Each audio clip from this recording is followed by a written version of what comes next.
video and all other videos on this channel are for entertainment purposes only. The content of this video and all other videos on this channel are the opinions of the creator only and do not constitute legal, trading, investment, or financial advice of any kind. Investing carries a high level of risk and the majority of retail clients lose money. Do not invest any capital unless you understand the risks and you are prepared to lose it all. Alright, hello and welcome to Camel Finance. I'm your boy Camel, and things are looking a little bit better by the day, right? Slowly but surely. I, first of all, had to kind of speak as Uncle Camel very briefly, okay? And I'm not mad today. Often when I speak as Uncle Camel, I'm screaming and shouting at you.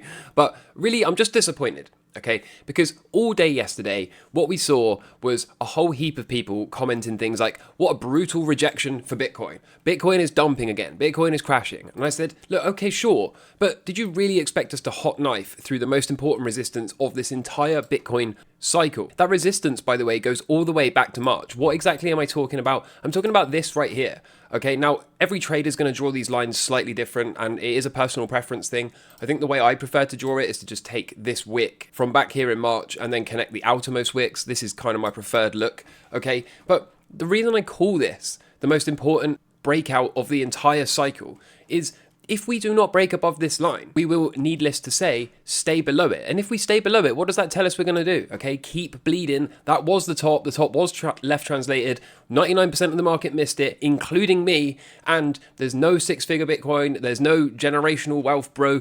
Right, okay, it's just this grind down and continuing to grind down all the way to late 2026. So there is no price discovery, there is no new all-time high, and there's certainly no alt season without this trend line being broken, okay? Does it make sense to just think that we're going to push up here and hot knife this thing? I don't think so. That's generally speaking not how major levels work. Normally we get rejected a little bit first, then maybe have another pop, then a retest, and then eventually we can see this thing break out. But again, it speaks to managing expectations here, okay? Some people really do act like spoiled children and, oh, I just want this, okay? Well, guess what? This is a financial market. Thinking that we were going to hot knife resistance that goes all the way back to March just shows that the only brutal thing around here is your lack of experience, okay? So again, I say this out of love.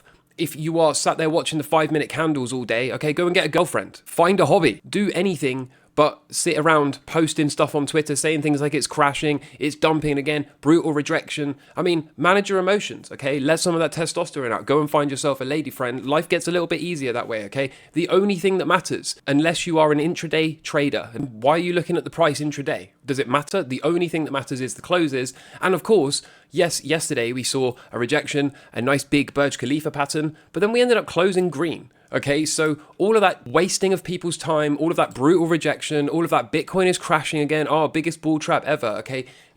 Just relax. It's a bull run, okay? You should be making decent gains. It should be enjoyable. This should be a fun experience. Generally speaking, I've had a fantastic cycle. I've had insane performance this year, and I've documented the entire thing, okay? Positions called out ahead of time. Everyone has been notified in real time in the members section. We continue to crush it with the crypto miners as of late, okay? Like, this is good. This is what, why do this if you hate it? Why do this if it turns you into a toxic person that has to just write BS on the internet, okay? How many pro traders do you think take a position and then sit there and watch the 5-minute chart?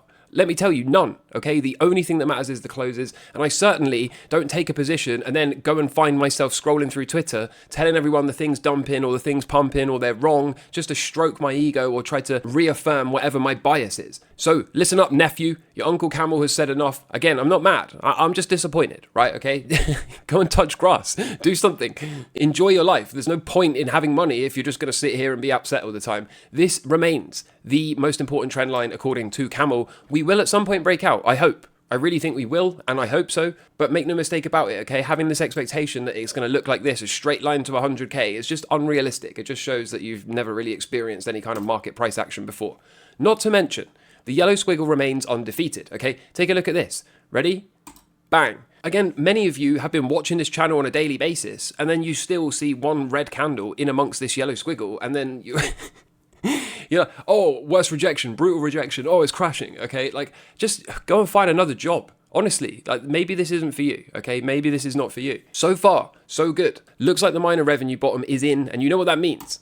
Typically, that means we are about to move higher. Not to mention, Bitcoin is currently out of the descending channel, okay? It needs a weekly close above 67k to confirm, but using this line chart on the weekly, okay, we are currently experiencing a breakout. Again, being bearish here, not really for me. And this is still against the backdrop, remember, of China leading us into deflation. The risk here remains deflation, not inflation.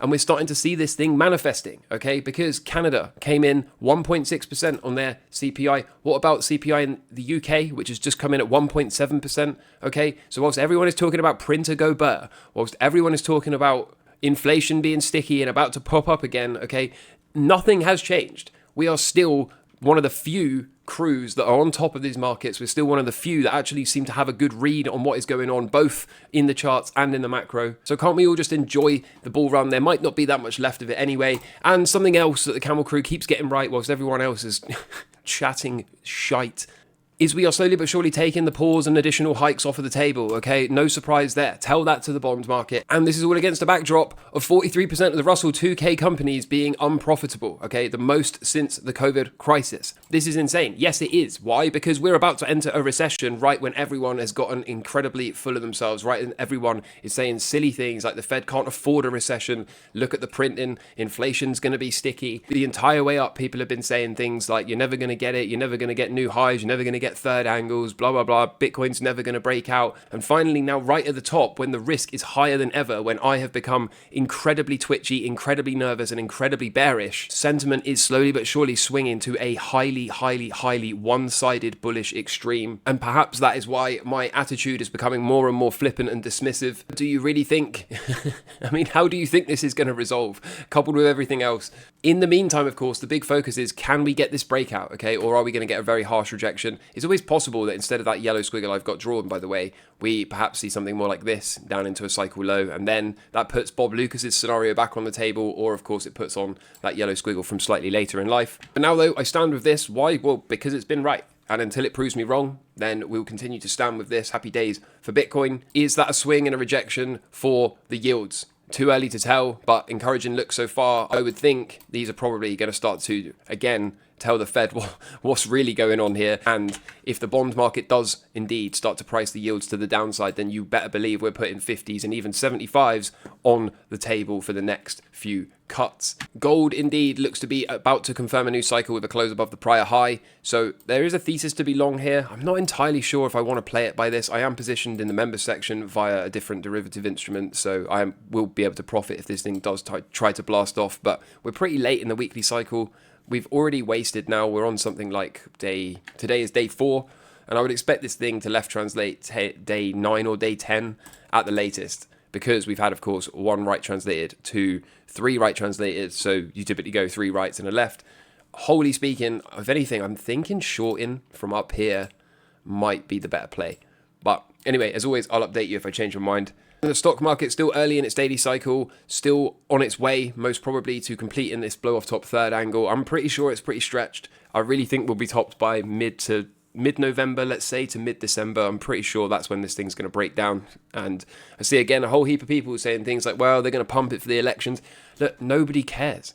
Okay, 2000 and 2008 were election years, so nobody cares about the president, okay? NASDAQ still long and strong, happy days, and the Dow Jones getting a much-needed big red candle. But again, still very early in the cycle, still plenty of space to run, and we'll keep pushing it until something else happens, until something changes. I largely expect this VIX to continue to roll over, and I will be looking for hedges probably sometime around the end of this month. And the Russell 2K is thinking about moving higher, right? But I think any move higher is going to be short-lived. Again, I'm still thinking these markets will really top by the end of this year at the latest. Open to being proven wrong as always. But as you can see, right?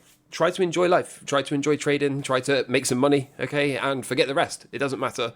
Keep taking it one day at a time. Keep managing risk. And as always, I'll update you if I have something to say. In the meantime, have a good day. Trade safe. Until next time, cheers. Bye.